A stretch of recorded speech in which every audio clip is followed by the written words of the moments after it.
Olha, os cientistas climáticos do mundo nos dizem que a taxa mais alta, segura de emissões seria cerca de 350 partes por milhão de dióxido de carbono e gases do efeito estufa na atmosfera.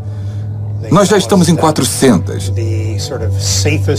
Eles dizem que o mais seguro que poderíamos esperar aguentar sem sofrer implicações perigosas, no caso de seca, fome, conflitos, extinção em massa, seria um aumento na temperatura de cerca de 2 graus Celsius. E nós estamos bem perto disso.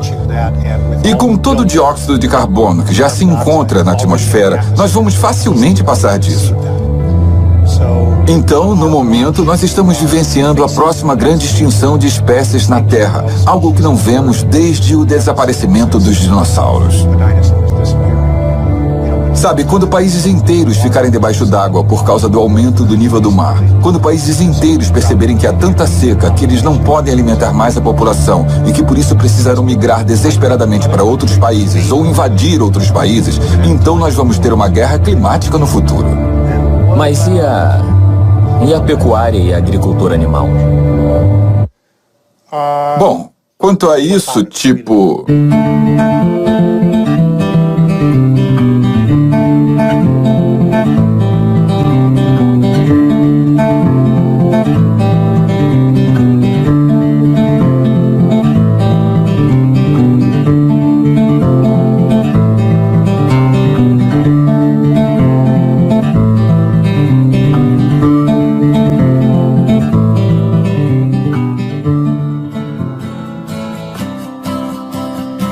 Meu nome é Kip. Esse sou eu. Eu tive uma infância americana padrão. Minha mãe era professora, meu pai era militar e eu tenho uma irmã. Eu joguei vários esportes quando crescia, mas eu sempre amei a natureza e acampar. A vida era simples, sem qualquer preocupação. Até que um cara apareceu na minha vida.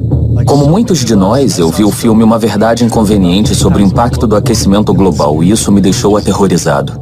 No filme do Al Gore, ele descreve como a Terra corre perigo. Mudanças climáticas afetam todas as formas de vida nesse planeta. De tempestades monstruosas, queimadas gigantescas, as maiores secas, geleiras derretendo, da acidificação dos oceanos a países inteiros ficando submersos. Tudo isso pode ser causado pelas necessidades humanas na Terra.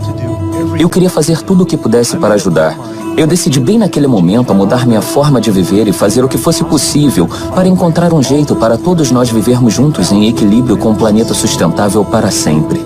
Eu decidi fazer tudo o que Al nos disse para fazer. Eu desenvolvi TEC, Transtorno Ecologista Possessivo. Eu separei o lixo e reciclei. Eu me adaptei, mudei todas as lâmpadas, tomei banhos mais curtos, fechei a água ao escovar os dentes, apaguei a luz ao sair dos cômodos e eu ia de bicicleta ao invés de sair de carro para todos os lugares. Mas com o passar dos anos, parecia que as coisas estavam piorando. Eu me perguntei, com toda essa crise ecológica que vem assolando o planeta, será que mesmo se todo mundo adotasse essa mudança de hábitos, isso seria suficiente para salvar o planeta? Parecia que havia algo mais na história. Eu pensei que estava fazendo tudo o que podia para ajudar o planeta. Mas então, com a publicação de um amigo, tudo mudou. O texto me apresentou um relatório online publicado pelas Nações Unidas declarando que a prática da pecuária produz mais gases de efeito estufa do que as emissões de todo o setor de transportes. Isso quer dizer que a indústria bovina produz mais gases do efeito estufa do que os motores de carros, caminhões, trens, barcos e aviões juntos. Vacas e outros animais criados produzem uma quantidade substancial de gás metano em seu processo digestivo. O gás metano da pecuária é 86 vezes mais destrutivo do que o dióxido de carbono dos veículos. Eu estava andando de bicicleta para cima e para baixo para ajudar a reduzir as emissões, mas acontece que tem mais coisas nas mudanças climáticas do que somente combustíveis fósseis. Eu comecei a fazer mais pesquisas. A ONU, junto com outras agências, publicou que não só a pecuária tem um imenso papel no aquecimento global, como também é a maior causa de consumo de recursos e degradação ambiental que destrói o planeta hoje em dia. Como é possível que eu não soubesse disso? Eu pensei que essa informação estaria exposta por toda parte na comunidade ambiental. Eu acessei os maiores sites de organizações ambientais do país, www.350.org, Greenpeace, Clube Sierra, Realidade Climática, Rede das Florestas Tropicais, Patrulha Amazônica. Eu fiquei chocado ao ver que eles não tinham virtualmente nada sobre agricultura animal. O que estava acontecendo? Por que eles não tinham essa informação em suas páginas? Parecia que o foco principal para muitos desses grupos era a produção de gás natural e combustível, com a perfuração sendo o foco principal para a causa de uso e contaminação da água. A perfuração hidráulica para o consumo de gás natural usa uma quantidade absurda de água, cerca de 378,5 bilhões trilhões de litros de água são usados todos os anos nos Estados Unidos. Mas quando eu comparei isso com a agricultura animal, a pecuária, só os Estados Unidos usa 128,5 trilhões de litros de água. E por coincidência, a emissão de gás metano das duas indústrias é praticamente a mesma. Morando na Califórnia, um estado assolado pela seca e escassez de água, esse uso é a maior preocupação para muitos de nós. Um californiano usa em média cerca de 567,75 litros de água por dia. E quase metade disso tem a ver com o consumo de produtos da indústria bovina. Os produtos bovinos consomem água intensamente, em parte porque os animais consomem grãos que necessitam intensamente de água. É isso que eles comem. E então toda a água que rega os grãos que os animais comem é considerada essencialmente como parte do consumo de água virtual desse produto. Eu descobri que 113 gramas de hambúrguer precisa de cerca de 2.498 litros de água para ser produzido. E eu aqui tomando banhos curtos para tentar economizar água, descubro que comer um hambúrguer é equivalente a tomar um banho por 2 meses inteiros. Tanta atenção é dada à redução do uso doméstico, e o uso doméstico de água é só 5% do que é consumido nos Estados Unidos contra 55% da agricultura animal. Isso porque é preciso mais de 9.462 litros de água para produzir 453 gramas de carne. Eu fui na campanha Economize Água do Departamento de Recursos Hídricos do governo, em que eles destacavam mudanças de comportamento que ajudavam a poupar água, como usar chuveiros de baixo fluxo, descargas eficientes, equipamentos econômicos e consertar vazamentos em encanamentos, mas nada sobre agricultura animal. Quando eu segui todas as recomendações do governo, eu estava economizando 177 litros por dia, mas ainda assim isso não chega nem perto dos 2.498 litros de água por só um hambúrguer. Eu queria ver se conseguia de algum jeito conversar com os governantes sobre isso. Eu gostaria de saber se consigo agendar uma entrevista. Sim, acho que sim. Como está a sua agenda para hoje à tarde ou amanhã à tarde? Amanhã à tarde para mim tá bom. Para o ambiente urbano, tem muita coisa que pode ser feita dentro de casa, entende? Usar chuveiro de baixo fluxo, torneiras de baixo fluxo, descargas eficientes, aparelhos eficientes. Todas essas são áreas boas para conseguirmos reduzir o consumo. Mas as maiores economias de água são externas. Temos que ter consciência de como usamos a água. Temos que ser o mais eficiente possível. Temos que proteger a qualidade e temos que ser bons fiscais do meio ambiente que depende da água. E checar os vazamentos. Muitas vezes temos muitos vazamentos e difusores quebrados e coisas desse tipo que desperdiçam água. E essas são áreas com bastante espaço para conservação. Mas o que eu quero saber é sobre a agricultura animal. O que você pode me dizer sobre isso? Sobre qual o papel dela no consumo e poluição da água?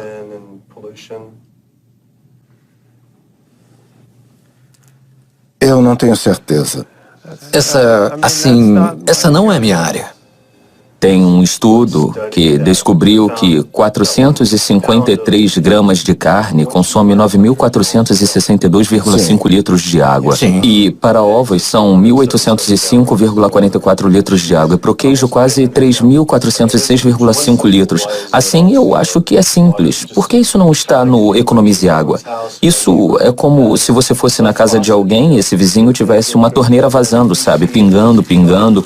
E então você vê uma mangueira gigante aberta no máximo até que 2.498,1 litros de água sejam jogados na rua, alagando a rua inteira.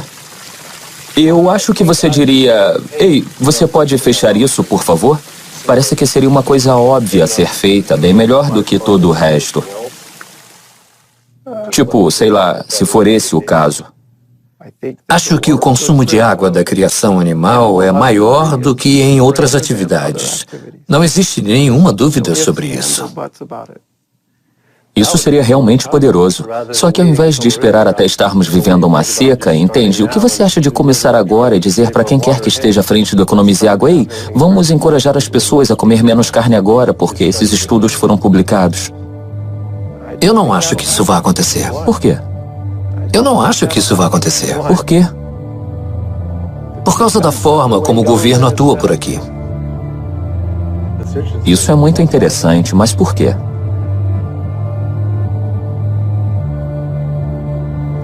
Uma coisa é economizar água, outra é mudança de hábitos. Hábito de tomar banho e não regar o próprio jardim e essas coisas todas. Isso é hábito. Sim. Nossa, o governo claramente não quer falar sobre esse assunto. Essa inabilidade de responder, somada ao silêncio das organizações ambientais sobre a agricultura animal, me fez acreditar que havia algo mais. Eu comecei a investigar mais sobre os impactos da pecuária e descobri que a situação era ainda pior do que eu imaginava. Os setores de transporte e energia recebem bastante atenção, compreensivelmente, por causa do impacto terrível que o dióxido de carbono causa em nosso clima. Mas a agricultura animal produz 65% do óxido nitroso mundial, um gás com o potencial de causar o aquecimento global 296 vezes maior do que o CO2 por quilo. E ainda assim só ouvimos falar de combustíveis fósseis. As emissões de CO2 relacionadas à energia devem aumentar 20% até o ano de 2040. Mas as previsões são que as emissões da pecuária aumentem 85% até 2050. Esses números impressionantes se devem ao aumento do consumo de carne e laticínios. De acordo com 2 especialistas ambientais do Grupo do Banco Mundial, o uso de padrões globais para a medição de gases do efeito estufa indica que a agricultura animal foi responsável por 51% das mudanças climáticas causadas pelo homem, enquanto o sequestro de carbono, a respiração e o metano são tidos como responsáveis e que o estudo da ONU não abrangeu. Mas além disso, eu descobri que a criação de animais para alimentação é responsável por 30% do consumo de água mundial. Ocupa cerca de 45% dos terrenos da Terra. É responsável por cerca de 91% da destruição da Amazônia brasileira e é a principal causa das zonas mortas dos oceanos, destruição de habitats e extinção de espécies. Ainda assim, os maiores grupos ambientais que deveriam proteger nosso mundo não têm isso como seu objetivo principal. Eu tinha que falar com as organizações ambientais para descobrir o porquê delas não atacarem esse problema. Eu enviei dezenas de e-mails, fiz várias ligações, perdi horas esperando. Dias vieram, semanas viraram meses e por algum motivo ninguém queria falar comigo sobre isso. Que bizarro. Eu apoiei essas organizações por tanto tempo e agora recebi só silêncio. Mas eu consegui contato com um monte de autores e advogados ambientalistas que se dispuseram a falar sobre o assunto. Eu tirei a poeira da minha van, a Super Blue, e coloquei ela na estrada. Pelos meus cálculos, se não usarmos mais qualquer gás ou combustível daqui para frente, nós ainda vamos exceder as emissões máximas de gases do efeito estufa, entende? Os 565 gigatons até o ano de 2030, sem o setor da eletricidade ou o setor da energia sequer alimentar essa equação, simplesmente por causa da pecuária de consumo. Se reduzirmos a quantidade de emissões de metano, o nível na atmosfera cairia bastante rápido e em décadas. Ao contrário do CO2, que se reduzirmos as emissões na atmosfera, não vamos realmente ver sinais de diminuição dele em menos de 100 anos. É um desastre ambiental que está sendo ignorado pelas mesmas pessoas que deveriam combater o desflorestamento, o uso da terra, escassez de água, desestabilização de comunidades, fome mundial. A lista não acaba. Animais silvestres formavam, 10 mil anos atrás, 99% da massa vital da Terra. E nós, seres humanos, éramos só 1%. Hoje, só 10 mil anos depois, que é só uma fração de tempo, nós, seres humanos, com os animais que nós criamos cativos, somos 98% da massa vital. E os animais silvestres e selvagens formam só 2%. Nós basicamente roubamos totalmente o mundo, a terra, dos animais silvestres para o nosso próprio uso e para as nossas vacas e porcos e galinhas e fazendas de peixes, enquanto nossos oceanos foram simplesmente devastados. Pesquisadores preocupados com a perda de espécies concordam que a principal causa da perda de espécies na Terra, que estamos testemunhando, acontece por perda de habitats para a produção pecuária e pela pesca predatória, que eu chamo de pescar nos nossos oceanos. Estamos no meio da maior extinção em massa dos últimos 65 milhões de anos. A floresta tropical está sendo derrubada a 0,40 hectares por segundo e a força motriz por trás disso é a agricultura animal. Acabam com florestas para alimentar animais e plantar soja. Soja geneticamente modificada para alimentar as vacas e porcos e galinhas e as fazendas de peixes. 91% da perda da área da floresta amazônica até agora. 91% foi destruída por causa da pecuária. A principal causa da destruição ambiental é a agricultura animal. Eu não conseguia entender o porquê das maiores organizações ambientais não atacarem isso quando a missão delas é exatamente proteger o meio ambiente. Mas esse é o problema também. Eles dizem, sei lá, use menos carvão, ande de bicicleta, mas cadê o, sei lá, coma menos carne? Eu acho que eles pensam ser uma... Eu acho que eles testaram, e essa é uma derrota política. Porque os políticos... Em nível de... Porque essas organizações têm sócios, entende? Muitas delas. Eles tentam maximizar o número de pessoas que fazem doações. E se eles forem taxados de anticarne, ou afrontarem os hábitos diários das pessoas que... Algo tão querido pelas pessoas que... Isso vai diminuir o financiamento. Eles não querem atacar a principal força motriz da devastação ambiental, que é a agricultura animal, por causa dos negócios. E eles querem se assegurar de terem uma fonte confiável de financiamento. Eu fui convidado para um encontro com o Al Gore faz algum tempo e perguntei sobre essa história e ele claramente deu uma retraída. E sabe o que ele me disse? Já é difícil convencer as pessoas sobre CO2, não confunda elas. Eu acho que o problema com muitas organizações que estão focando insistentemente é não errar a mensagem, porque elas não querem irritar outro grande grupo de pessoas que vai dificultar a vida delas. Se você ouvir a maioria das grandes organizações ambientais, elas não vão te dizer nada além de continue vivendo como você vive, mas troque uma lâmpada de vez em quando, dirija menos, use menos plástico, recicle mais. Isso é melhor para o financiamento deles do que criar uma trama tipo vítima contra opressor. Sabe, é como quando nós falamos sobre quando temos uma família problemática e o pai é um alcoólatra, que é uma coisa que ninguém pode comentar. Todo mundo desvia do assunto e mesmo assim ele é a principal causa da destruição dos relacionamentos familiares, porque ninguém quer falar sobre isso. Como essas organizações poderiam não saber? Assim, o problema está bem diante delas, é inevitável a esse ponto. E como essas organizações, elas estão se amontoando para mostrar ao público geral que a mudança climática é causada pelo homem. E ao fazer isso, elas estão falhando miseravelmente em ver o que está bem diante delas. A agricultura animal, criar e matar animais para alimentação, é o que está realmente matando o planeta. Então era isso. Chega de e-mails ou ligações, eu me cansei. Decidi que se quisesse respostas, eu teria que ir pessoalmente às sedes dessas organizações. Oi, tudo bem? Oi, tudo. Nós estamos gravando um documentário e é sobre sustentabilidade e como a agricultura animal tem peso nisso. Eu gostaria de conversar com David Barr. Barr? David Barr? Sim. Ok. Você agendou um horário com ele? Eu estou tentando faz quase 2 meses e eu não recebi nenhum e-mail, nem nada, então estou tentando ver se consigo pessoalmente. Deixa eu só pegar umas informações suas. Eles mandaram uma pessoa das relações públicas no lugar dele. Ela se recusou a aparecer e nos disse para desligar a câmera, mas prometeu que alguém do Departamento de Florestas, Oceanos e Mudanças Climáticas conversaria com a gente finalmente. A próxima parada seria no Sierra Club. Eles acabaram sendo mais receptivos e me receberam na porta. Oi, tudo bem? Tudo. Sobre essas mudanças climáticas, qual a principal causa delas? Bom, basicamente é a enorme queima de combustíveis fósseis. Sabe, carvão, gás natural, petróleo, areias e xisto betuminosos. Todos esses novos combustíveis exóticos que são meio misturados entre si.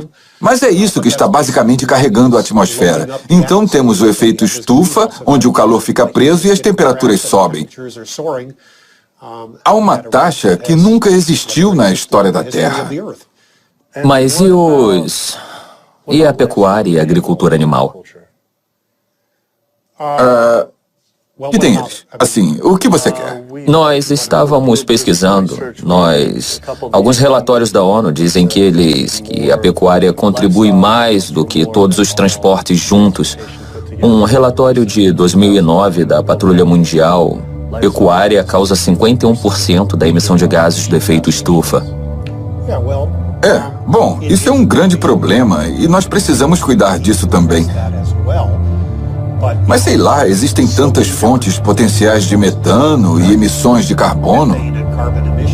Se a principal causa de emissões é a agricultura animal e o consumo de carne, então isso não precisa ser o foco número 1 e não o número 2?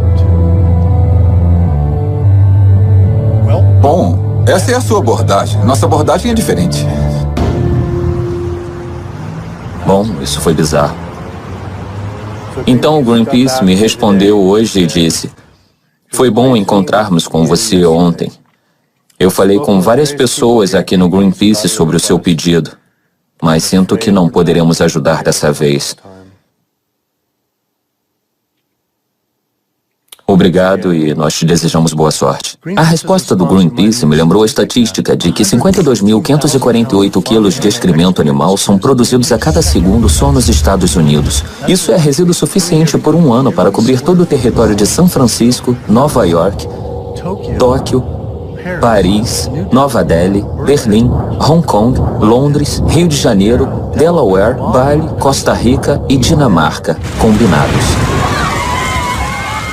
As operações pecuárias em terra causam mais ou criam mais de 500 zonas mortas por excesso de nitrogênio nos nossos oceanos, ocupando mais de 245,95 quilômetros quadrados de área completamente sem vida. Então, qualquer discussão significativa sobre o estado de nossos oceanos precisa sempre começar com discussões claras sobre a agricultura animal em terra. O que não é o que nossos grupos de conservação, e o Oceana é o maior do mundo no momento, o mais influente, assim como outros. Isso não é o centro das discussões. Eu fui no site da minha organização de proteção oceânica favorita, a Fundação Surfrider, para ver o que eles estão falando disso. Eu encontrei muita coisa sobre sacos plásticos e lixo, mas nada sobre agricultura animal. Qual o maior poluidor de qualidade da água da costa? O que é... é muito disso. Tem uma... Na verdade, nós chamamos tudo de coquetel tóxico porque é realmente algo de origem difusa. Então sei lá, metal pesado de pneus e freios de carro, metais pesados.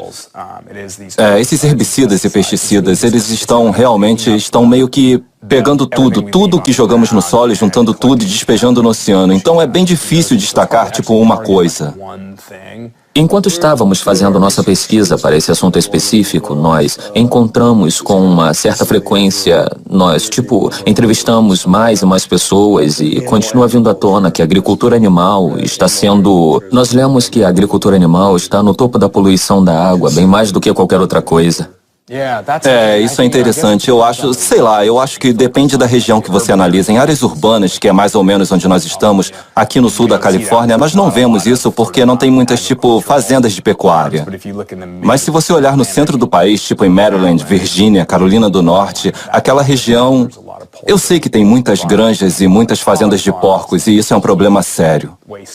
Eu fiquei surpreso que não só eles não focam nos restos das fazendas, como também não mencionaram qualquer campanha sobre como nossos oceanos estão perto do colapso. O relatório da ONU diz que 3/4 dos peixes do mundo sofrem pesca predatória e têm sua população muito reduzida por causa da pesca em excesso. Os oceanos estão sendo arrasados como nunca antes. E os ambientes marinhos estão com problemas. E se nós não acordarmos e fizermos algo, nós vamos ver oceanos sem peixes até o ano de 2048. É essa a previsão dos cientistas. O fato é que quando vemos os peixes, às vezes só olhamos para o fato de serem animais consumidos pelos humanos. Então, nós não necessariamente olhamos para os animais que ficam presos em redes ou que são assassinados na indústria. Nós retiramos mais de 28 bilhões de animais do oceano no ano passado. Eles nem tiveram a chance de se recuperar, não se multiplicam tão rápido. Eles não voltarão, não damos qualquer chance para eles. A forma que acontece a pesca hoje para alimentar a demanda de 90 mil toneladas de peixe é basicamente por redes de pesca. Para cada quilo de peixe pego, há cerca de 5 quilos de outras espécies indesejadas, como golfinhos, baleias, tartarugas marinhas e tubarões descartados como lixo. Se formos imaginar essa mesma prática acontecendo na savana africana, mirando gazelas, mas no processo pegando cada leão, girafa, avestruz e elefante, ninguém apoiaria isso. Ainda assim, é isso que acontece no oceano todos os dias. Entre 40 e 50 milhões de tubarões são mortos todo ano em redes e linhas de pesca sem intenção. Então, suas barbatanas podem ou não ser cortadas, mas eles são apanhados inicialmente sem intenção. É assim com a pesca sustentável, inclusive, ou de forma sustentável, em muitos casos. Para peixes considerados sustentáveis, por exemplo, pela Oceana e organizações de sustentabilidade certificadas.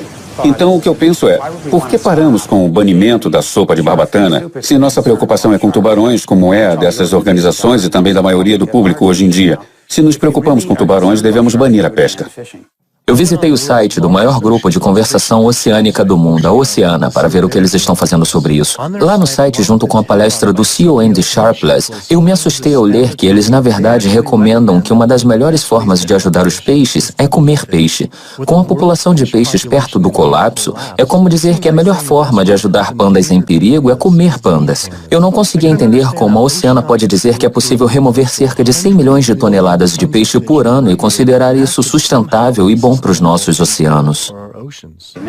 Muitas espécies à beira da extinção estão beirando a extinção de forma gradativa e não se recuperaram com a proteção da Oceana, nem com a proteção do Conselho de Fiscalização Marítima e até com a proteção do Aquário de Frutos do Mar da Baía de Monterrey, o que, você sabe, eu menciono nas minhas palestras, que, sei lá, deveriam mudar de nome, já que não protegem nada.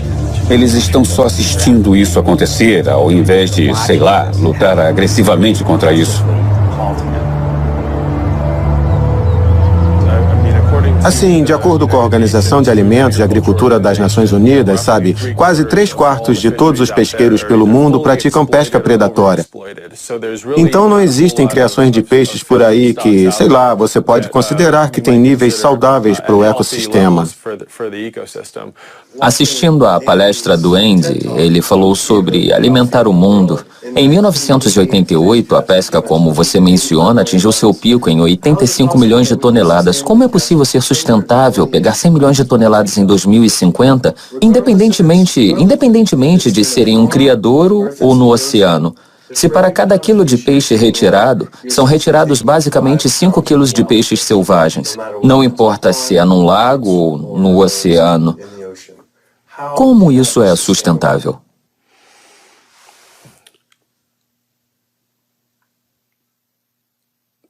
A maior pergunta, certo, é que existe uma enorme produção natural que está, sei lá, basicamente vindo do oceano o tempo todo. Então, nós temos uma imensa quantidade de reprodução nas correntes marítimas de nossos oceanos que trazem, nutrientes milenares para o nosso ecossistema e transformam isso em peixe. Sim, eles acabam comendo uns aos outros e nós perdemos, sei lá, um pouco dessa produção a cada etapa da cadeia alimentar. Mas sempre tem mais a cada ano. Você pode pescar e retirar parte disso, e no ano seguinte haverá mais. E se fizermos isso certo, sem no fim das contas atingir a base da produção, é como se agíssemos em nosso interesse, entende? Contanto que nós não acabemos com a fonte, certo? Se você investe em algo, contanto que você não acabe com a fonte, sua fonte permaneça intacta, você pode viver potencialmente dos rendimentos para sempre. É essa a ideia básica com os peixes. Com nossa população atual, o que estamos fazendo é 75% de desperdício de peixes jogados fora, entende? É uma boa analogia com o dinheiro. Não estamos vivendo de rendimentos, estamos devendo muito. E se nossa população que tenta viver em família com a mesma quantidade de dinheiro, aumentamos a população em 35% para 9 bilhões de pessoas, não é só, precisamos parar de gastar dinheiro, precisamos parar de comer peixe. Sim, bom, se você pudesse trazer o investimento de volta. A pesca de qualquer tipo acaba não só as espécies, mas nós viramos assassinos em série. Quando uma espécie atinge seu mínimo e eles, a indústria pesqueira, sem aquela espécie, vai buscar uma nova espécie, entende? Isso é extinção em série. É um ótimo nome. E no processo, peixes estão desaparecendo. Não só espécies estão sendo perdidas, mas a próxima geração está sendo perdida. E então o mecanismo é extremamente destrutivo. Estamos perdendo espécies de peixes, mas precisamos ter em mente que também estamos destruindo habitats. Eu acho que eles inventaram esse termo pesca sustentável para fazer a gente se sentir bem com o consumo de peixe e continuar a tirar peixes do oceano quando, de fato, para nós da Pastor do Mar não existe essa história de pesca sustentável. Os frutos do mar não são uma fonte de proteína uma fonte sustentável de proteína para alimentar o planeta, para as pessoas do planeta, não é? As pessoas não querem ouvir isso, porque isso as faz se sentir como se tivessem que agir, que parar de fazer algo. E muita gente não quer fazer isso. Eles não querem divulgar isso porque é incômodo. Eles não querem se propor a dizer para as pessoas o que fazer. Mas estamos num ponto onde todos temos que ser conscientes e temos que entender e temos que agir com isso. Nosso fundador, Capitão Watson, gosta de dizer: se o oceano morrer, nós morremos. Isso não é um bordão, é a verdade. Talvez o outro único ecossistema que está sendo destruído na mesma velocidade são as florestas tropicais. Nossas florestas globais são essencialmente o pulmão do planeta. Elas respiram CO2 e exalam oxigênio. 0,40 hectares de floresta é derrubado a cada segundo e a maior causa disso é para a criação de gado e plantio de seu alimento. Isso é essencialmente um campo de futebol desmatado a cada segundo. E estima-se que todo dia cerca de 100 espécies de plantas, animais e insetos se perdem por causa da destruição das florestas.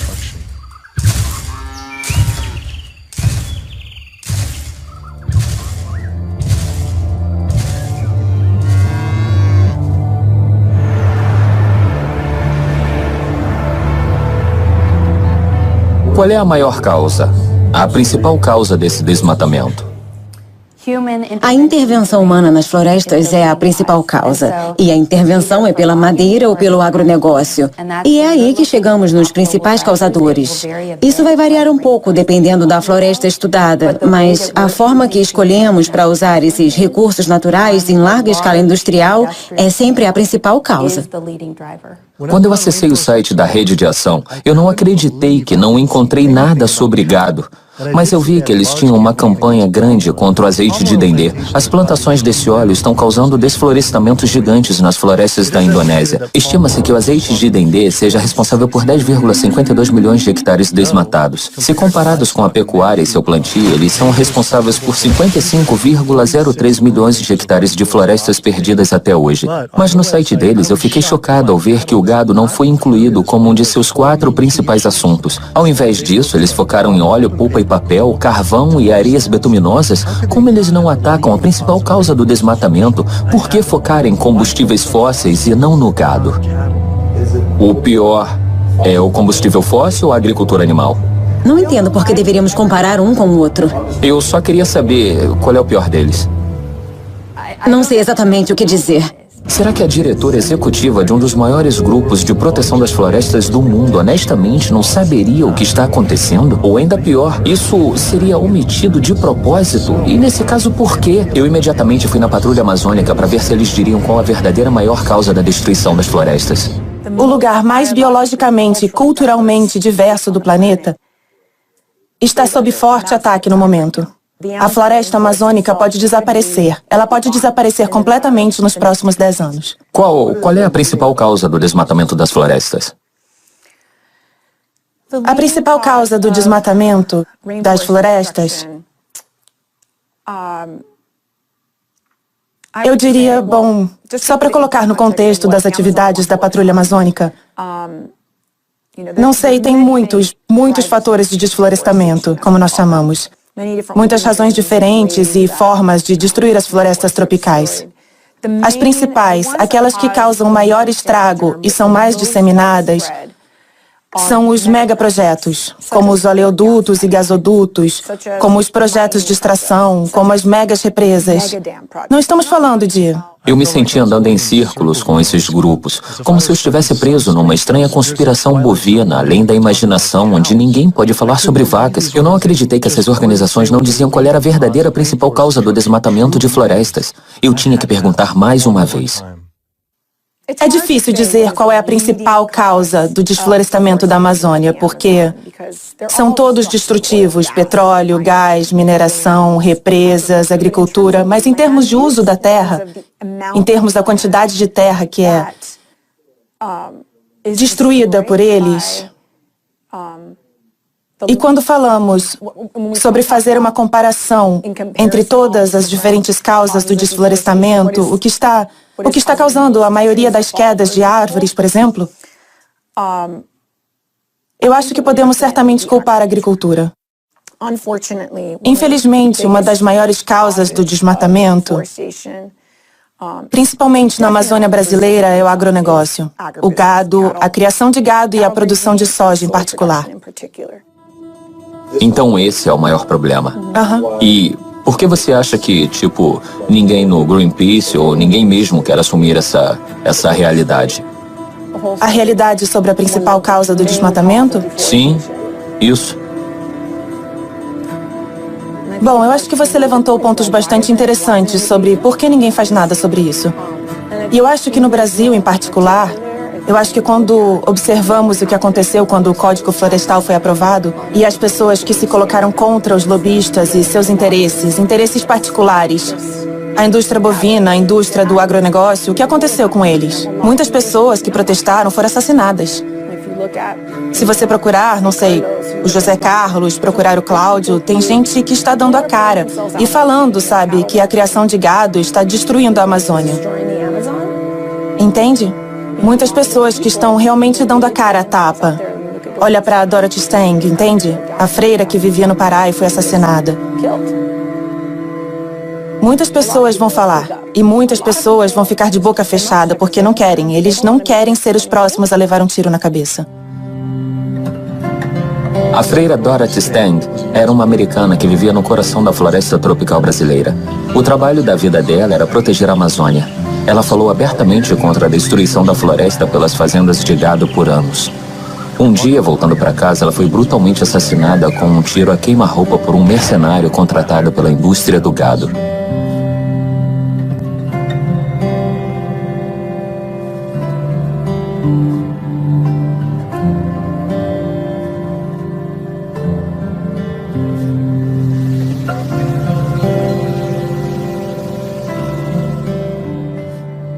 Depois que o Greenpeace rejeitou a entrevista, eu escrevi novamente implorando por outra chance. O Greenpeace respondeu de novo dizendo: infelizmente, nós ficamos sem meios de ajudá-lo e não nos envolveremos dessa vez. Você mencionou também estar conversando com a Oceana. Com certeza, eles poderão fornecer excelentes declarações sobre problemas relativos aos oceanos. Obrigado mais uma vez por lembrar de nós. Incrível. Com o Greenpeace não querendo ser entrevistado, eu tive que encontrar um caminho diferente para as respostas. Tem alguma coisa muito estranha acontecendo aqui. Felizmente, eu encontrei um ex-membro diretor do Greenpeace que agora fala abertamente sobre a indústria. Organizações ambientais, como outras organizações, não estão dizendo a verdade sobre o que o mundo precisa de nós enquanto espécie. É muito frustrante quando a informação está bem diante de nós, está documentada em artigos revisados e periódicos. Qualquer um pode ler, mas as organizações ambientais se recusam a agir. Você não encontra em nenhuma de suas políticas e em nenhuma das missões do Greenpeace que a dieta é importante, que a agricultura animal é o problema. Eles se negam, como outras organizações ambientais, a abordar o problema. A comunidade ambiental está falhando conosco e com os ecossistemas. E é muito frustrante ver eles fazendo isso. NRDC, a melhor defesa da Terra. Tudo bem, então aqui eles têm algumas coisas sobre agricultura animal.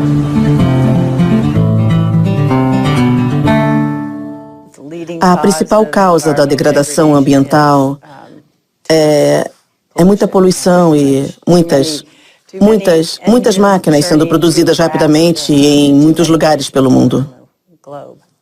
Ultimamente, em 2009, a Patrulha Mundial declarou que a pecuária causa 51% das emissões de gases do efeito estufa e os transportes cerca de 13%. Por outro lado, a ONU disse entre 18 e 30%, o que é mais do que todos os transportes juntos. Nacional? Internacionalmente? O mundo todo. Ou nacionalmente? Isso.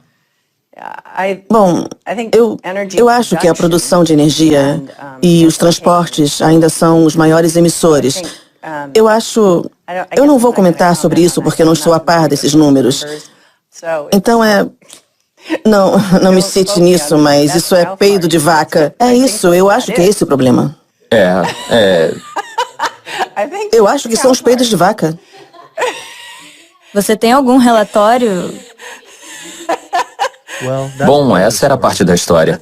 A produção de metano pela flatulência de vacas e outros animais é um grande contribuidor, mas a maior parte se dá pelo desflorestamento e lixo que eles produzem, que é 130 vezes mais lixo do que toda a população humana mundial, virtualmente sem qualquer benefício ou tratamento.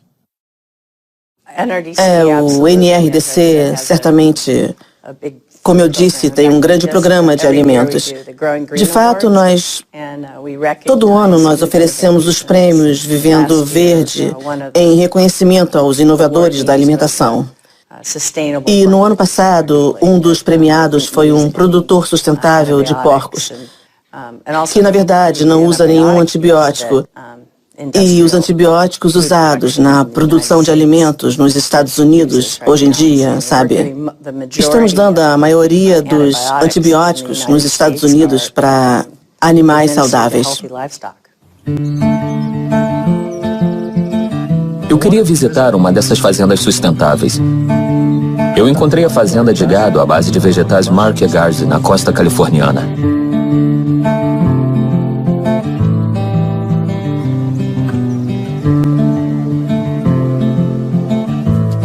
Eu conheci o Eric e a Doniga Markegard e seus 4 filhos. Lia e Larry acordam às 6 e vão ordenhar as vacas e alimentar os porcos.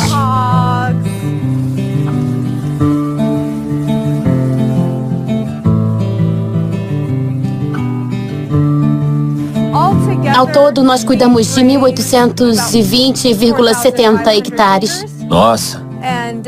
E esse é o nosso rancho. Aqui nós temos 385,18 hectares. Bastante. Em média, nós temos uma vaca e meia por cada 4,05 hectares. Nós produzimos por ano cerca de 36,24 mil quilos de carne pronta para consumo.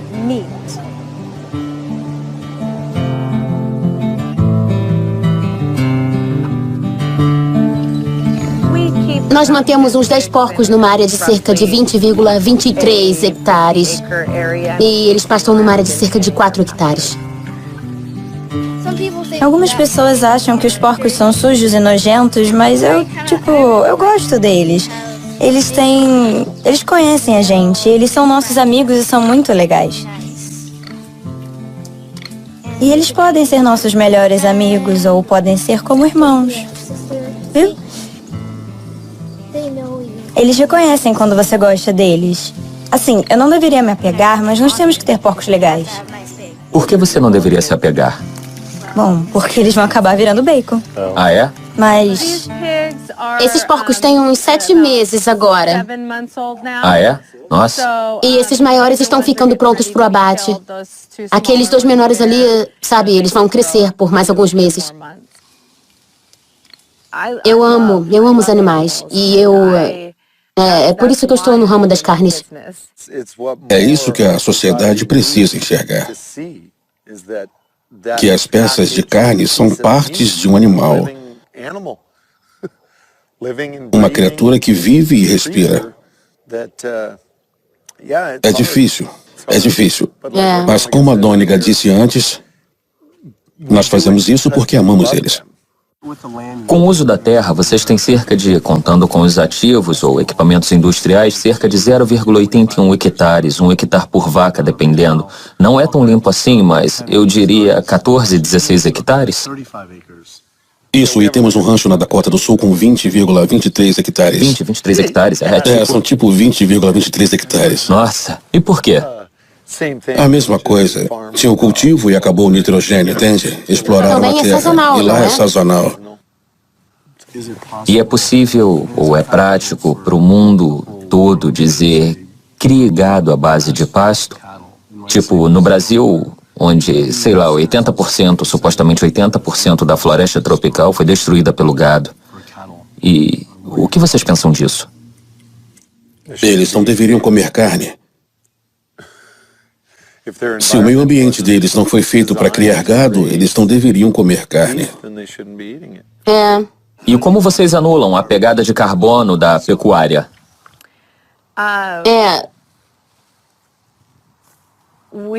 Nós não achamos que a pecuária tenha pegada de carbono. Eu saí de lá me sentindo confuso. E quanto ao gado à base de pasto não ter pegada de carbono, parece poder fazer sentido se eu somasse o uso da terra e a população. Se formos usar os Market Garden como modelo de criação de animais, o que requer 1.820,70 hectares para produzir 36,240 quilos de carne, o americano médio come 94,68 quilos de carne por ano. Se fosse tudo de gado à base de pasto, só 382 pessoas poderiam se alimentar dessa terra. Isso equivale a 4,73 hectares por pessoa, vezes 314 milhões de americanos, o que é igual a 1,5 bilhões de hectares de terra por pasto. Infelizmente, só existem 0,77 bilhões de hectares nos 48 estados americanos mais ao sul. Atualmente, cerca de metade da terra de todos os Estados Unidos é dedicada à agricultura animal. Se nós fôssemos mudar para gado à base de pasto, precisaríamos limpar cada metro quadrado dos Estados Unidos até o Canadá e a América Central e até a América do Sul. E isso só para alimentar a demanda americana de carne. Mas essa conta não leva em consideração que muito dessa terra não serve para o pasto pecuário. Nós precisaríamos converter todas as montanhas em pasto, transformar florestas antigas e parques nacionais em pasto e demolir todas as cidades só para abrir espaço para o pasto do gado. Assim como no Brasil, os Estados Unidos não estão preparados para essa demanda de carne. São precisos 23 meses para um animal de pasto crescer até o ponto de idade e tamanho para o abate, enquanto o gado de grãos leva 15 meses. Então são 8 meses a mais de uso de água, uso de terra, alimento, lixo. E em termos de pegada de carbono, isso faz bastante diferença. Parece que, por causa do uso da terra, o gado de pasto é ainda mais insustentável do que a criação industrial. Eu precisava aceitar o fato de que não existe forma sustentável de criar animais suficientes para alimentar a demanda atual de carne. E também tinha minhas dúvidas quanto aos laticínios. Mas eu queria conversar com uma companhia de laticínios orgânicos de ponta para ver se eles acreditam que seus produtos são considerados sustentáveis para a população mundial. Isso requer muito investimento para produzir leite. A ração, a água, a terra. É verdade. E pode não ser prático esperar que exista produção de leite suficiente para uma produção sustentável, para alimentar o mundo todo. Eu não acredito que isso seja necessariamente o caso. Eu acho que talvez muito se espera que o mundo possa ser alimentado por laticínios de maneira sustentável. Eu não sei a resposta, mas o senso comum diria que as chances são pequenas. Eu fiquei chocado de receber uma resposta tão honesta. Se isso veio do CEO da empresa, eu me pergunto o que os fazendeiros diriam. Baseado no marketing, parecia que suas fazendas eram oásis para as vacas.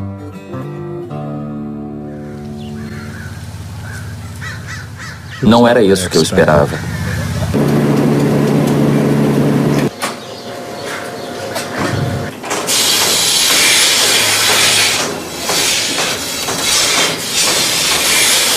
Uma vaca vai comer, sei lá, entre 63,42 quilos e 67,95 quilos de ração por dia. 63,42 quilos? Todo dia, e ainda vão beber entre 113,55 e 151,40 litros de água. Minha nossa. Chega a cerca de provavelmente 20 toneladas por semana. 20 toneladas de grãos por semana. 20 toneladas de grãos por semana. Para? Primeiro para as nossas vacas leiteiras, então cerca de 250 vacas. Sim, então a maior parte da sustentabilidade, para mim, o item número 1 da lista deveria ser a aproveitabilidade. Como esse processo completo funciona, do início ao fim, a vaca precisa ter um filhote para produzir leite. Então ela tem um filhote.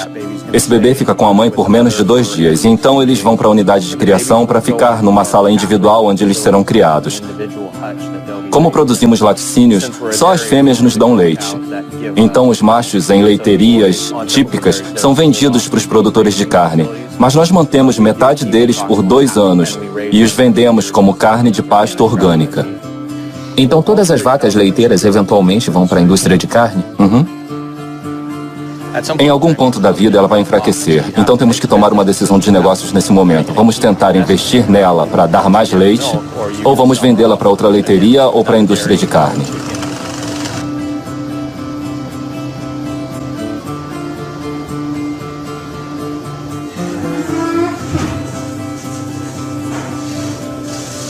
Existem poucos lugares no planeta que têm esse tipo de meio ambiente, mas a demanda de proteína do leite no mundo continua crescendo. E não há terra suficiente no planeta para fazer esse tipo de leiteria ao redor do mundo. Acontece que o meio ambiente não vai ser assim, não tem tanta terra. Então eu acho que, em escala global, a conclusão é que laticínios não são sustentáveis. A menos que comecemos a destruir casas e criar novas pastagens. E a única forma de começar a destruir casas é ter menos gente. Mas nós sabemos que, sei lá, a população vai continuar a crescer e isso significa mais comércio de laticínios, com certeza. Ou isso ou diminuir a demanda por pessoa. Sim, ou algum outro produto que assuma seu lugar. Assim, nós sabemos que existem vários tipos de, sei lá, leite de soja e de amêndoa e também um monte de outros produtos que estão sendo lançados. E com misturas diferentes, sabe? Onde misturam suco e proteínas e eu acho que você vai ver muito mais disso. Ele estava certo. Como as vacas leiteiras podem ser sustentáveis se por 1 litro de leite são necessários 1000 litros de água para produzir? Quase 1/3 da terra do planeta está virando deserto, a maioria por causa da pecuária. Ao pesquisar sobre gado de pasto, eu encontrei o trabalho de Alan Savory. Ele diz que a melhor maneira de reverter essa desertificação é, na verdade, criar mais animais. Isso me lembrou a Oceana dizendo que a melhor forma de ajudar os peixes era comer peixe. Esse é o mesmo homem que, durante os anos 50, trabalhou como chefe pesquisador do Departamento de Esportes de onde hoje é o Zimbábue, e que disse que os elefantes causavam a desertificação por lá. E a solução dele foi convencer o governo a matar 40.000 elefantes.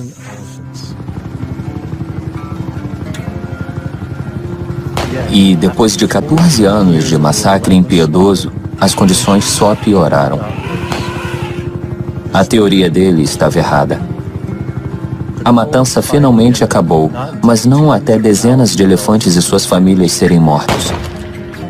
Eu nunca aceitaria conselhos ecológicos deste homem.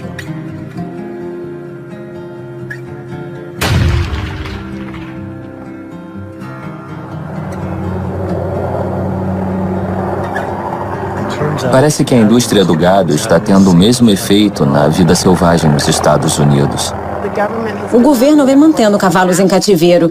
E nós hoje temos mais cavalos selvagens e burros em edifícios mantidos pelo governo. 50.000 cavalos e burros a mais em territórios do governo do que livres em seus habitats. Basicamente, temos rancheiros que criam em terras públicas por uma fração do praticado normalmente. Eles estão sendo imensamente subsidiados em cerca de uns 15avos do imposto normal. E o que a Secretaria de Gerenciamento de Terra tem a dizer sobre isso? Quanta forragem e água tem na terra? E aí eles divagam. Eles doam um tanto para vacas, um tanto para a vida selvagem e um tanto para os cavalos selvagens e burros. É o que vemos, que parte da forragem e da água dos leões vai para a indústria pecuária. Eles usam cavalos e burros de bode expiatório. Tem muito cavalo e burro, vamos removê-los. Eu sempre digo às pessoas que os cavalos selvagens e burros não são vítimas do gerenciamento de nossas terras para pecuária, porque nós também vemos acontecer muita caça predatória. Nós sabemos que lobos agora também são alvos dos rancheiros para acabar com eles. A USDA tem aviões e tudo o que eles fazem é atirar em predadores. Então tudo o que os rancheiros fazem é ligar e dizer: temos um coiote aqui. Aí eles vêm, atiram no coiote, ou atiram no leão da montanha, ou atiram na jaguatirica. E tudo bem para os rancheiros. No estado de Washington, depois do gado ter sido atacado em terras públicas, onde pastavam sob permissão, o governo do estado decidiu matar uma matilha de lobos inteira. E aqueles lobos não foram mais vistos. Eles haviam imigrado do Canadá e agora estão mortos. E isso começa em nível local, com a Secretaria de Gerenciamento de Terra, mas depois chega até o Congresso. E nós vemos o Congresso sentado lá, disposto a fazer esse mau gerenciamento de nossas terras públicas continuar.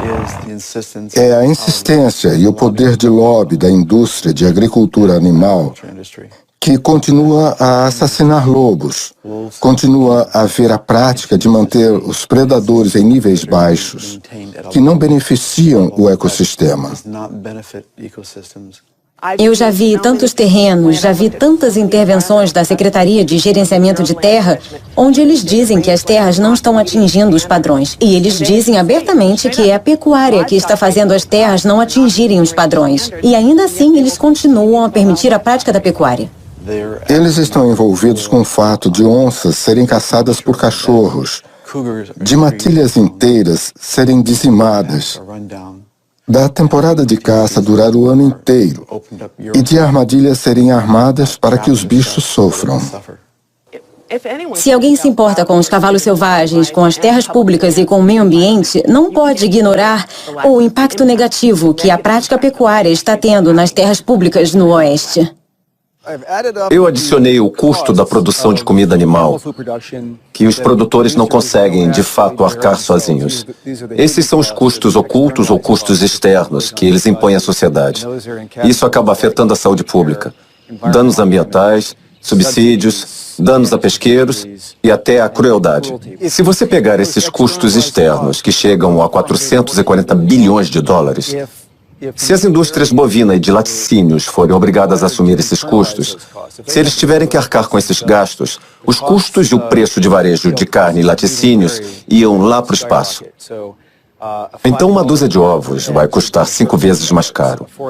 Um Big Mac vai custar 10 vezes mais caro. Coma você carne ou não, seja você onívoro ou herbívoro, você está pagando parte dos custos do consumo de outra pessoa. Então, se alguém vai ao McDonald's e compra um Big Mac por 5 dólares, outros 7 dólares de custos são jogados para a sociedade. Eu estou pagando, você está pagando, coma você carne ou não.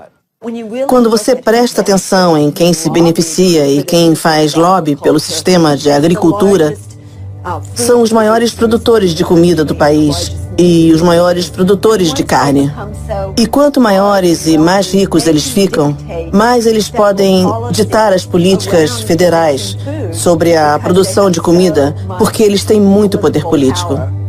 Eu sabia que precisava conversar com os grupos de lobby da agricultura animal para ouvir o que eles tinham a dizer.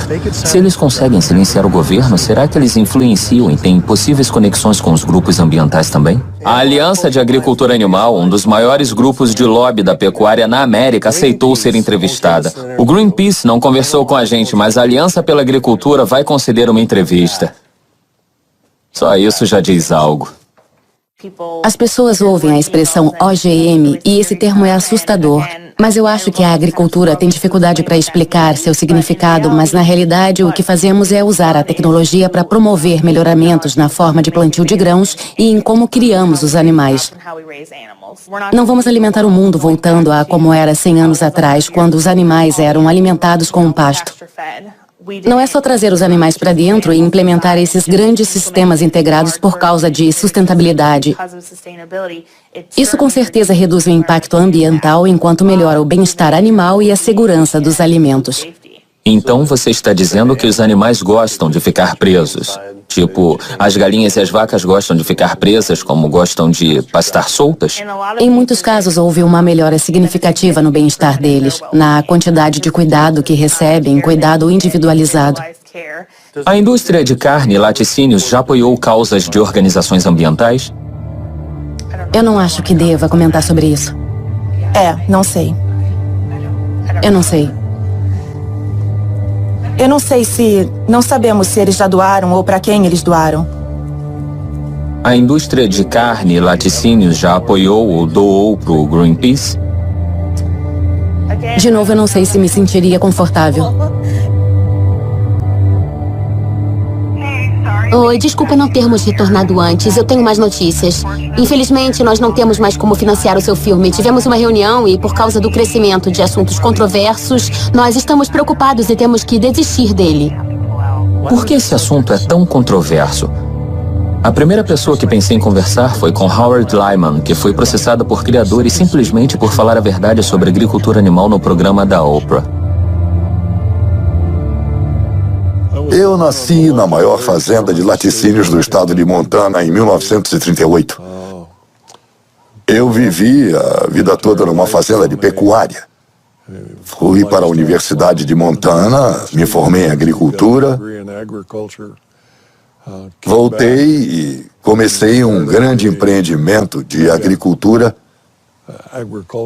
onde eu tinha 4,05 mil hectares de plantação, 7 mil cabeças de gado e cerca de 30 funcionários. Eu passei 45 anos da minha vida na agricultura animal. Então eu tenho experiência. Quando eu fui no programa da Oprah, nós tínhamos a lei de difamação alimentar. Essa lei, na minha opinião, é inconstitucional. Mas ela basicamente diz que é contra a lei dizer algo que você sabe ser falso sobre uma commodity perecível. Eu não disse nada no programa que eu pensava ser falso. Eu fui lá e disse a verdade. Eu levei 5 anos e centenas de milhares de dólares para conseguir me livrar dos advogados da indústria de gado. Mas se eu fosse no programa da Oprah hoje, eu diria exatamente a mesma coisa que disse da outra vez e seria processado. Para mim, quando eles falavam da lei da difamação, o fato era se era verdade ou não. Você pode ir a público e falar a verdade, mas vai ser condenado, porque, como você causou diminuição no lucro da indústria animal, você é culpado no ato patriota. Você acha que eu deveria me preocupar em estar fazendo esse documentário? Mas é claro. Se você não entender agora, está colocando sua cabeça a prêmio. Entenda, é melhor pegar essa câmera e jogar fora. A indústria de agricultura animal é uma das mais poderosas indústrias do planeta. Eu acho que a maioria das pessoas do país sabe da influência do dinheiro e da indústria na política. E nós podemos enxergar isso claramente com essa indústria em particular. A maioria das pessoas ficaria chocada em saber que os ativistas do meio ambiente e dos direitos dos animais são as maiores ameaças de terrorismo doméstico de acordo com o FBI. E por que isso? Isso é difícil de responder. Por que esses grupos estão no topo das prioridades do FBI? Eu acho que grande parte se deve ao fato deles, mais do que outros movimentos sociais, estarem ameaçando diretamente o lucro das corporações. Quando tentamos descobrir como as fazendas industriais e a agricultura animal estão poluindo o meio ambiente, eles tentam vetar a divulgação dessa informação, seja por meio da segurança nacional ou segurança pública, por problemas com marcas registradas ou segredos de negócio. Nós já vimos várias tentativas de manter as pessoas ignorantes quanto ao que eles fazem. E uma das maiores indústrias do planeta, com o maior impacto ambiental, está tentando nos manter ignorantes sobre como ela opera. Com a Lei da Liberdade de Informação, nós conseguimos documentos da Unidade Antiterrorismo que mostram que eles estão monitorando minhas palestras e entrevistas, como essa, meu site e meu livro. Nós corremos risco ao filmar e mostrar isso? Você está enfrentando pessoas com muitos recursos legais. Assim, é impressionante a quantidade de dinheiro que eles dispõem e você não tem nada. Eu acho que o medo é uma grande parte da tática também. O Will estava certo. Eu estava com medo. Quando eu soube dos ativistas sendo mortos no Brasil, eu fiquei atônito, mas me senti seguro. Mas saber que ativistas e jornalistas americanos são alvo da indústria e do FBI, meu financiamento sendo cancelado, eu fiquei bem preocupado e isso virou pessoal. Seria por isso que ninguém estava disposto a tocar no assunto? Eu decidi me precaver e proteger tudo o que eu já tinha filmado.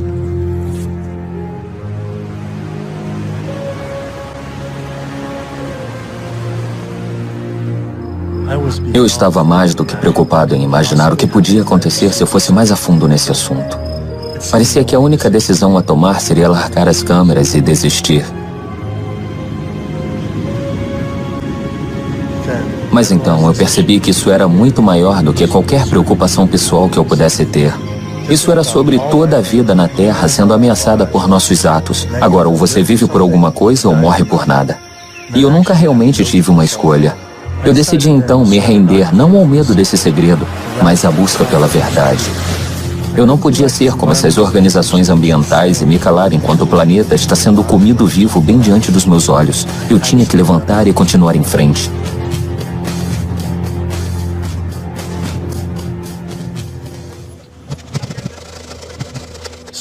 Algumas pessoas dirão que o problema não é de fato a agricultura animal, mas a superpopulação humana. Em 1812 havia 1 bilhão de pessoas no planeta. Em 1912 havia 1,5 bilhão. Aí, no espaço de 100 anos, nossa população explodiu para 7 bilhões de humanos. Esse número merece grande atenção, mas fica ainda mais importante quando percebemos que essa população cria 70 bilhões de animais em fazendas. A população humana bebe 19,68 bilhões de litros de água todo dia e come 9,51 bilhões de quilos de alimento. Mas só as 1,15 bilhões de vacas do mundo bebem sozinhas 170 bilhões de litros de água por dia e comem 61,16 bilhões de quilos. Esse não é um problema populacional, é um problema de população que consome carne. Organizações ambientais não debaterem isso é como organizações de saúde tentarem combater o câncer de pulmão sem debater o fumo de cigarros. Mas ao invés de fumar passivamente, é comer passivamente que afeta todo o planeta. Nós temos cerca de 1 bilhão de pessoas passando fome todos os dias. No mundo todo, 50% dos grãos e legumes cultivados são dados a animais. Eles estão comendo grandes quantidades de grãos e legumes.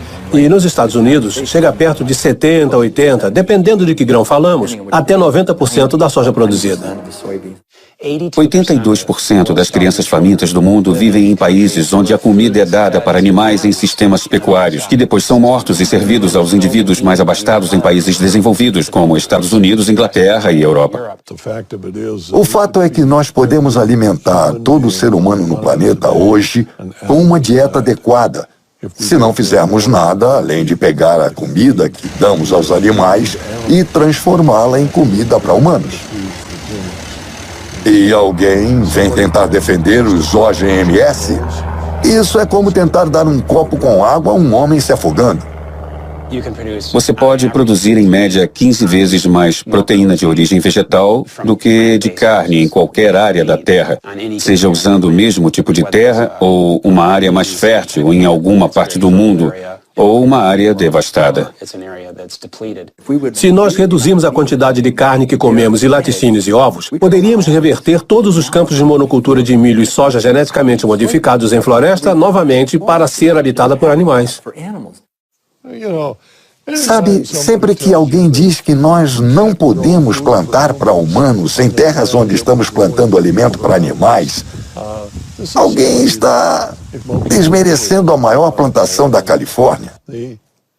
O fato é que se você plantar milho para enfiar na goela de um animal, você pode plantar milho e alimentar um ser humano. Você encoraja as pessoas a comer menos carne pela imensidão de recursos necessários e pelo custo para o meio ambiente. E para os animais. E para os animais. E para os trabalhadores do sistema, porque é um sistema brutal em todos os níveis. Enquanto a população mundial continuar a aumentar até 9 bilhões de pessoas, você consegue prever um momento em que nós teremos que parar completamente de comer carne? Eu não sei se pararemos completamente. Eu acho que a quantidade de carne consumida vai cair. Não há como sustentar 260 gramas por pessoa por dia, o que é que os americanos comem hoje. Se somente os chineses decidirem que querem comer o mesmo e eles decidirem comer o mesmo, nós não teremos terra suficiente para produzir os grãos para alimentar tanta carne. Eu acho que uma dieta à base de plantas é mais sustentável. Mas o que você recomendaria para 9 bilhões de pessoas comerem para o planeta não ser só mais sustentável, mas para ele se recuperar? Dá para dar um número, tipo 28 gramas? De carne? E incluindo laticínio, talvez. Eu não acho. Eu não sei o quanto. Mas deveria ser algo em torno de alguns gramas por semana, entende? Não vai ser do jeito que comemos hoje. Estamos empanturrados de carne, estamos comendo demais. E isso inclui o queijo também? Tipo, 57 gramas no total? 57 gramas por semana? Somente gramas por semana parece ser nada. As pessoas poderiam produzir isso em seu quintal. Talvez uma produção de quintal seja sustentável. Eu tenho 42 patos. Eu comecei com 3 patos, 3 anos atrás. E do nada eles viraram uma população. Eu compro um saco de 33,98 quilos de sementes e ele dura hoje em dia 2 semanas. Os patos que vamos abater agora têm em média 2 anos. Quando você convive com eles se acostumam com você, entende? Eles não sentem medo de nada e eles fazem esses barulhos normalmente. Devagar. Calma, calma, calma. Ok. Não, nós vamos manter você. Ron, esses dois vão primeiro. Quer dar uma despertinho, hein? Comparados com galinhas, eles são a mesma coisa.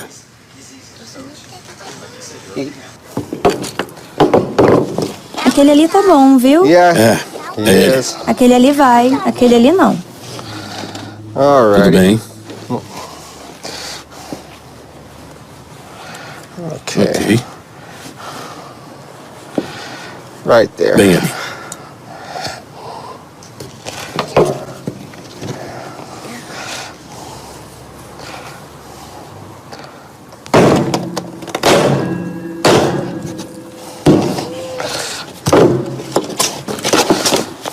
Isso vai ser meio nojento. Como ele ainda está vivo? Como ele ainda está vivo? Não está. São os nervos. Reação muscular. Acho que quando eu tinha uns 5 anos, mais ou menos, foi a primeira vez que meu pai veio e nos fez assistir. Fazer isso com coelhos. E nós tínhamos uma dúzia de coelhos por ano. Então nós pegávamos os coelhos, tirávamos a pele e limpávamos para cozinhar. E o garoto ficava meio... Não vou dizer que era difícil, mas ficava tipo em minha mente. Porque alguns dos coelhos tinham até nome. Então eu ficava meio... Você meio que pensa, Mas depois de fazer algumas vezes, você acaba aprendendo que aquilo é só algo que precisa ser feito.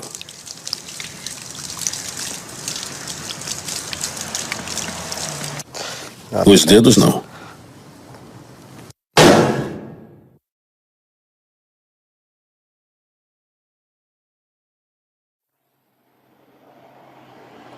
Eu não consigo fazer isso, eu não acho que consigo, eu não acho que deixaria alguém fazer por mim. Se eu não posso, eu não quero que outra pessoa faça por mim. Isso é a sustentabilidade? Para ser sustentável, 33,98 quilos dá 910 gramas por... Então, é 450 gramas por semana por pato. 52 semanas, são 52 semanas, 49,83 quilos de comida para cerca de 680 gramas de carne. Em termos de sustentabilidade, é 100 para 1. E esse grão é... sei lá, quem sabe de onde vem a ração. Mas assim, quando chega a esse ponto, não é pela sustentabilidade, isso foi muito, sei lá... Eu não me sinto muito bem com isso, foi a primeira vez que eu vi aquilo, então foi meio...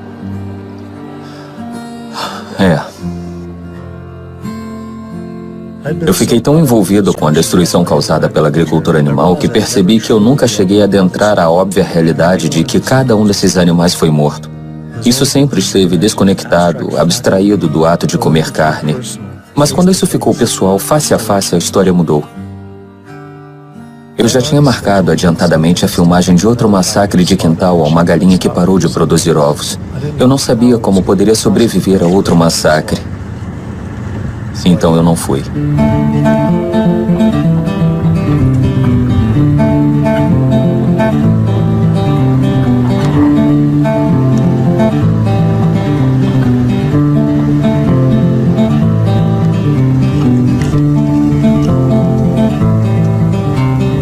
Abrigo Animal é um santuário fazenda animal no norte da Califórnia que atua no resgate de animais da indústria de agricultura animal. Muitas pessoas não percebem que galinhas criadas pela carne, como esse carinha atrás de nós, são geralmente abatidos com 42 dias de vida. Enquanto galinhas criadas pela produção de ovos são mortas quando sua produtividade começa a cair, quando elas começam a botar menos ovos. E isso geralmente acontece entre os 18 meses e os 20 meses. Não importa se você compra ovos em caixas, ovos de galinhas criadas soltas em sítios, ou de fazendas ao ar livre, ou o que quer que seja. Isso não importa. Acontece que existe um movimento bem-sucedido de produtores de alimento animal alternativo baseado aqui mesmo na Califórnia, fundado por grandes nomes como Bill Gates e Biz Stone. Quando você imagina todas essas galinhas botadoras de ovos comendo tanta soja e tanto milho, você tem uma taxa de conversão de energia de cerca de 38:1, enquanto alternativamente você pode usar plantas. E você pode cultivar essas plantas e pode convertê-las em alimento. E a taxa de conversão de energia para essas plantas que estamos usando para substituir os ovos é de cerca de 2:1, comparada com os 38:1 dos ovos. Então, nossa meta aqui é ter o maior impacto possível ao criar esse novo modelo que torna toda a indústria global de ovos obsoleta. Estamos fazendo os produtos ômega e provando que podemos fazer comidas mais saborosas e que são saudáveis. E só usa 1/20 da terra e dos recursos dos laticínios. Se eu dissesse que você pode ter a estrutura de fibras de carne, a sensação de saciedade, as proteínas e todos os benefícios nutricionais da carne sem consumir proteína animal de verdade, e ao fazer isso você ajudaria com a mudança climática, mexeria com as epidemias de saúde que estamos vendo, melhoraria o bem-estar dos animais e ajudaria na conservação de recursos naturais, você escolheria a mudança? Mas e se as pessoas comessem menos produtos animais? Tipo, não comer às segundas? Quando você não come carne na segunda, quando adere a essa campanha, você está essencialmente contribuindo para a mudança climática, poluição e destruição dos recursos do nosso planeta e da sua própria saúde em 6 dias da semana, ao invés de 7.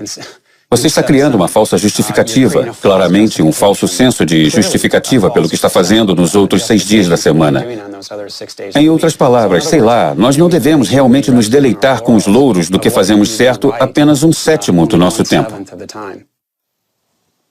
Você não pode ser ambientalista e consumir produtos animais. Ponto. Se engane o quanto quiser. Se você quer alimentar seu vício, que faça, mas não se considere um ambientalista. Eu sabia que precisava parar de consumir produtos animais. Eu queria ajudar o planeta a ser sustentável, mas eu precisava me sustentar. Eu tinha dúvidas sobre ser saudável e não comer carne, laticínios e ovos. Eu só conhecia a dieta padrão com a qual eu cresci. Mas é possível ser um vegetariano ou vegano saudável? Se é possível ser um vegetariano ou vegano saudável, eu sou vegano já faz 32 anos e eu corro alguns quilômetros todos os dias. Eu pedalo 65, 80 quilômetros no interior da cidade. Eu trabalho várias horas. Eu me sinto ótimo. É legal acordar com o corpo esguio e leve todos os dias. E muitos dos meus amigos veganos e pacientes, entende, são, sei lá, eles melhoraram desde a transição para a dieta vegana. Então sim, eu já vi mães veganas passarem por gravidezes saudáveis e darem à luz filhos veganos, que são criados e se transformam em adultos veganos inteligentes.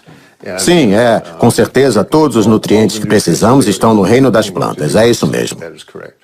Você acha que alguém deveria estar consumindo laticínios? Claro que não. Quando você pensa nisso, no propósito do leite de vaca. Eu passei parte da minha vida numa fazenda de laticínios no Wisconsin. O propósito do leite de vaca é transformar um bezerro de 29,40 quilos em uma vaca de 181,20 quilos o mais rápido possível. O leite é o fluido de crescimento do bezerro. É isso que ele é. Tudo naquele líquido branco, os hormônios, o sódio, os fatores de crescimento, o FCI, tudo. Cada um desses elementos existe para transformar um bezerro numa vaca imensa, ou não estaria lá. Não importa se você coloca leite no seu cereal, ou transforma em iogurte, ou fermenta como queijo, ou congela como sorvete. É o líquido de crescimento do bezerro. E as mulheres bebem, e isso estimula os tecidos, e elas têm câncer de mama, aumenta o tamanho do útero, e elas têm fibroides que sangram, e elas precisam fazer histerectomias e precisam de mamografias. E deixam os homens com peitos grandes, é isso. O leite de vaca são as secreções lactantes de um grande mamífero que acabou de dar cria. É para os bezerros, entende? Eu digo aos meus pacientes, vai se olhar no espelho, você tem orelhas grandes, você tem rabo, você é um bezerro. Se você não é, não precisa ingerir o fluido de crescimento de um bezerro.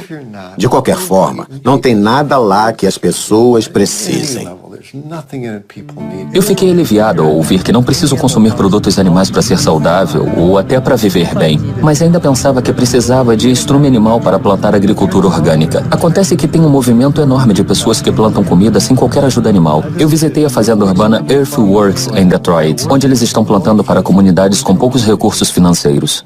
Nós costumamos nos ver como indivíduos numa bolha e esquecemos que nós habitamos essa terra e esse planeta com outras criaturas. Então, nós temos que aprender a compartilhar, eu acho. Já está aqui. Ele está trabalhando no jardim.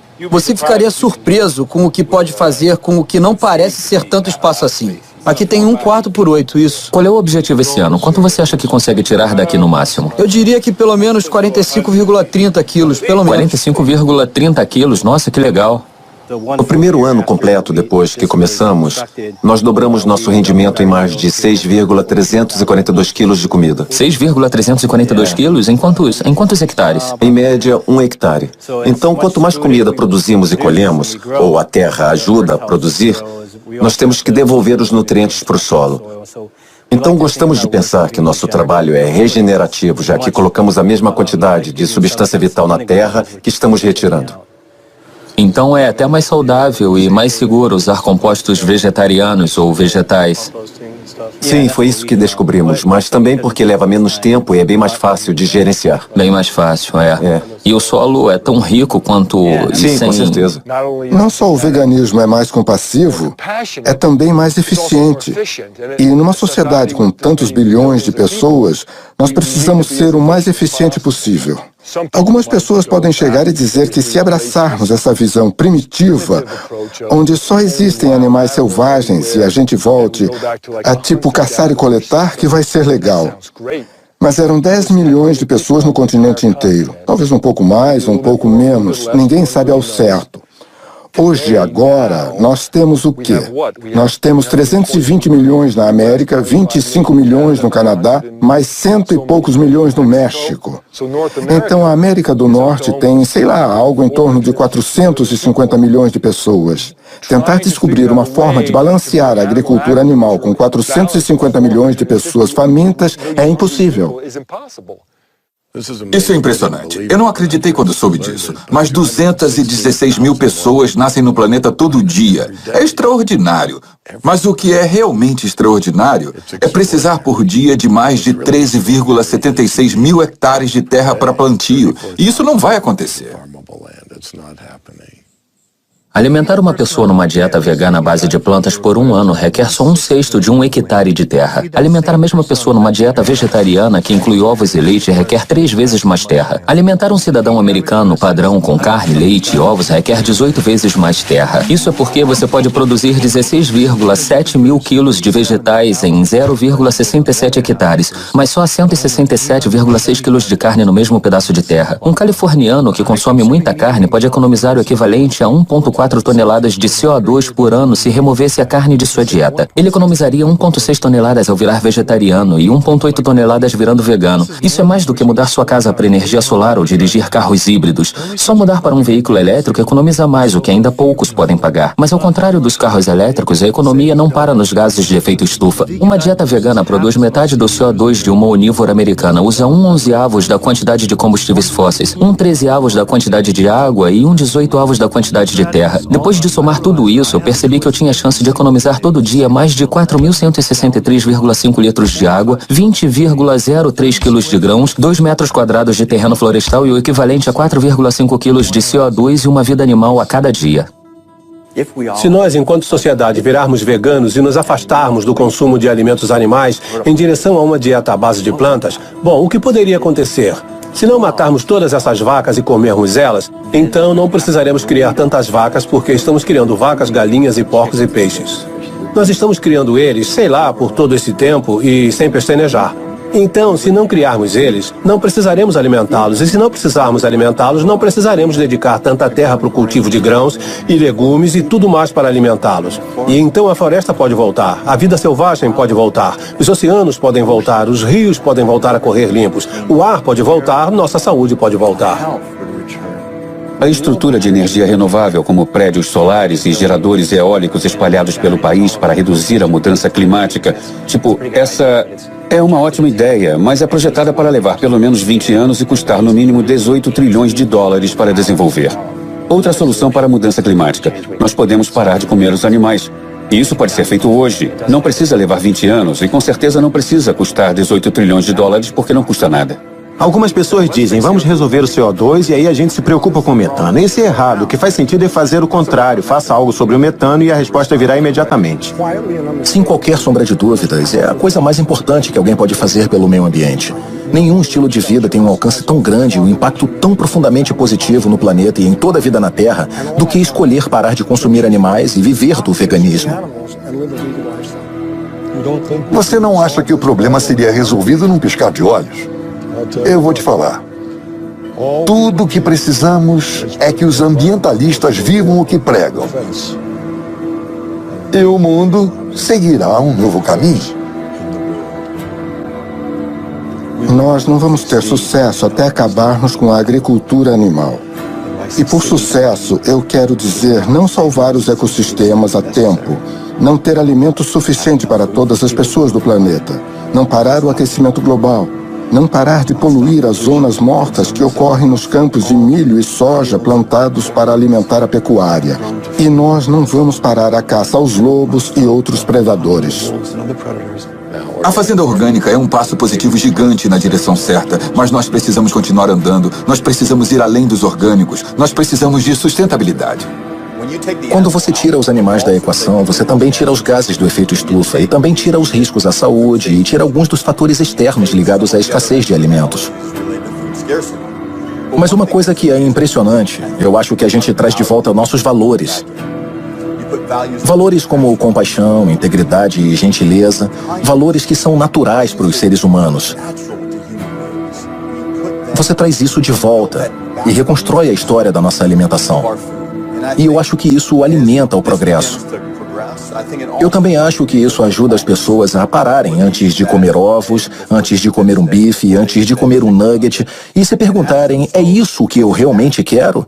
Ou eu, na verdade, quero algo mais?